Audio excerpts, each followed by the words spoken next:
Welcome back to That's Life with John Carver. This is episode number 317. And I called this episode My Conversation with Tammy. Now, who's Tammy? Tammy is my wife. We married in April of 1988. And on April 28th, 2022, I was having a discussion with her. And during our conversation, she said, quote, "The label is how you perceive things." Again, the label is how you perceive things. She suggested that when people look at other people or situations or events or beliefs or relationships and a host of other examples, most people label those people and events through what they perceive to be true. We were also talking about how people view life and their circumstances. Tammy has always had the ability to look at situations from above instead of being pulled into the emotion of circumstances that create panic in other people's lives. She literally mentally pulls away from situations and sees them from afar to get a better perspective. She likened it to putting together a puzzle. It would be difficult to put together a puzzle from eye level to the puzzle pieces.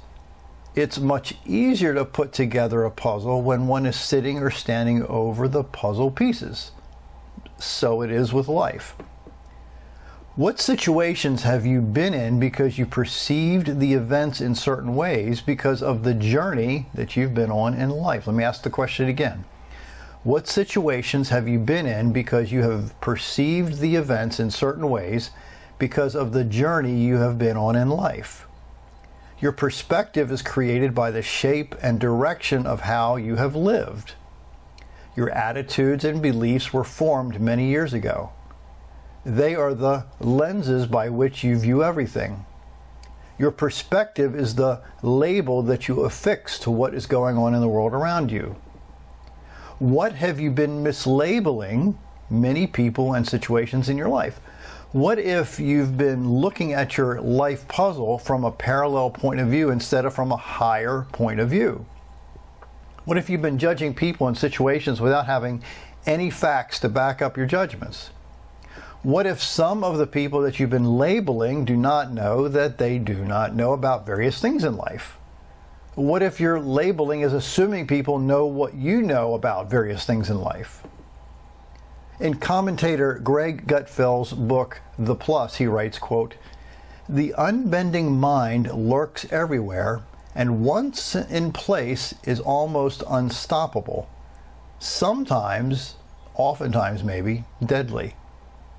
Joseph Stalin used to have a 5-year goal for things like tractor production. If your factory didn't meet them, you died. He writes, "Ideology is like river blindness, a tropical illness in which tiny parasites enter the body through fly bites, then grow until they emerge through the eyeballs.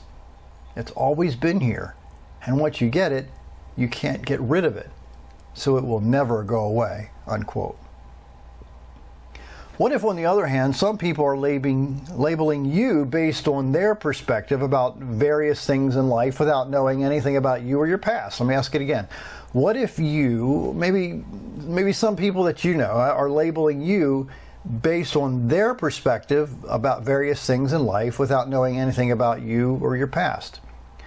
What if they can see you, maybe your upcoming wrong decisions because you're looking at life on the same level as like a puzzle, whereas they can look at things from a higher perspective because of their experience? Author Friedrich Nietzsche wrote, quote, "Those who are seen dancing were thought to be crazy by those who could not hear the music." The late author Stephen R. Covey shared, quote, "To change ourselves effectively, we must have had to change our perceptions," unquote. What's interesting to Tammy and me is that once we broaden our knowledge, our labels and perspective change dramatically. Tammy and I started to pay attention to people and ideas that were invisible to us for many years. So it's essential that you discover information that challenges your labels and perspective in your life. A world that you have never thought existed will begin to appear to you. My name's John Carver. Thanks for watching.